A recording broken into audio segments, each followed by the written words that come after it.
केने धोइले बड़ी सरे ए जो कहूं रानी सन के किरे अनर फेमर के का भेजत रुसन हमरे बिया लौकी का नहीं कहां धोइले बड़ी सन ए बाबू के हो का हो चाची का कहतारू हमर पतोहिया ने बिया धोइले बड़ी सन तारा लौकता काहे के कह देलू अपना पतोहिया संगे बेरान में बिया रखे के और दिने नाथ के 5 कटा के बिया चोरा ले गेल बड़सन दिने दिने जा नतिया के चोदल त बिया चोरा ले गइल सन एही जो कहूं रानी सन के किरे बिया बेड़ार में मत रखस तो भतार काटी हमर बात मानतै स चलो तनी घरवा त राणो लोग के पाह लगाव तनी कारे केने बाड़ू सन ए जो कहूं कि बेड़ार में बिया मत रखसन जाके देखस सब चोरा ले गइल सन ए दीदी जल्दी आने आई हमरा जी कहत तनी बिया चोरी हो गइल बा। अरे माई रे माई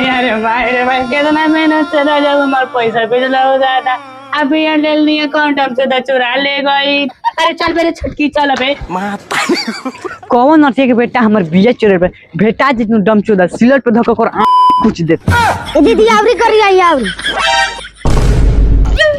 रे छोटा की ई बुढ़िया बड़ खिलाड़ी बिया रे ए जे बिया धइल बा आ घर में कचर कचर कइले बे कि बिया चोरा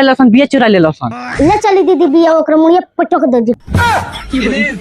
हां रे छोटकी ठीक है टोकरी में रख ले चलो अनहरी के बता दिहल जवरानी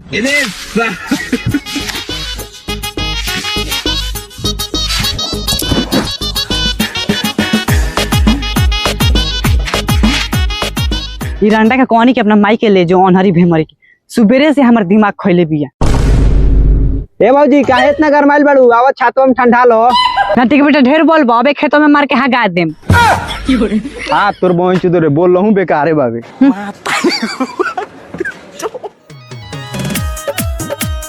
का हो गलिए में बैठ के का करत तारू हवा खाता नी का हो तू कहत रु बिया चोरा ले गेलसन हई कहा तार मांग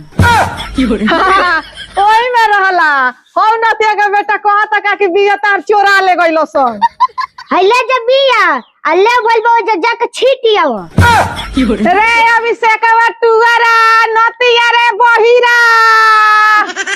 रे सुना तारी रे ओ आइया रे नतिया हइले चल खेत में ठीक बा चला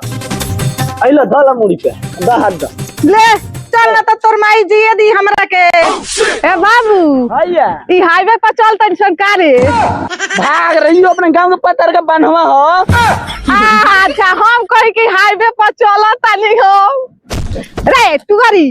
का धक्का मारता देहिया मेरे हम अनरबन तो ते हुआ अनरबड़ी करे रे ये इनको मेरा थोड़ नहीं हो ई पोल हो अच्छा पोल हो रे नतिया से डगरिया पहलाए के बा कि अनर भेमा लड़ जाई ले यो आगन अपना खेत में आ गइनी स हां एया का रे पहले ते बिया छीट तो मैदान हो गया बहुत जोर से लागल बा हां जो जल्दी आई है ठीक बा चल हम बिया छीटत तनी हां हां एके हो हैं दुए हो तीने हो बिया तो छिटा गइल ठंडा ठंडा पानी बा अब यही में आराम कर ले तनी घरे तो रानी चोन से सुत ही नहीं खिसा दे अब यही में तनी सुत ली जब ले ओइहो सन तब ले तनी आराम को ले ये सब क्या देखना पड़ रहा है।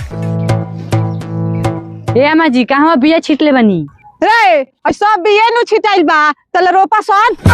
रे अनहरी बुढ़िया अपने खेत में छीटे के चाहिए तो परती में छीट देले बड़ी। हां तो हमरा में का गलती बा और राती खानी बिया छिटवावा लो राती खानी छिटवाइबू लो त इहे नु होई का कहलुआ जितना ही परती में बिया छिटले बड़ सब उठा के अथी छीट हमनी के रोप पता नहीं सन चल केंगा परती में छीट देले रहनी हरे जाय दो अब नानू कहियो सन कि परती में छिटले बाड़ू लो सब छीट देतन रोपो सन अम्मा जी सब बिया छिटा गई हाँ हो सब तो बिया छिटा गई सुबह से रोड ढेर काम कर ले बनी रुकी रोड के इनाम देता नहीं सर हाँ दा केने बाड़ू अच्छा इहे इनाम देत रहलुआ छोट की ना दी इनाम कैसन लगला छीटे के खेत में दे पे छीटे तो जाके रोप जल्दी।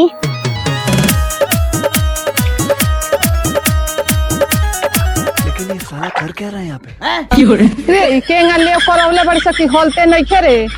एहू खाती बोलियो से ये दादा रुको तन टोपी उठा के धो दी तो एहू खाती बोलियो से हमरा के हां ओ भलता का दिमाग खोले बुड़का हमार पीठ हो पीठ अच्छा ई पीठ हो अच्छा ई पीठ हो हमरा बुझाइला के ने होरवे नहीं खे लागल फेनत कई करतो फेन पीट के बुझत खेत जल्दी रोप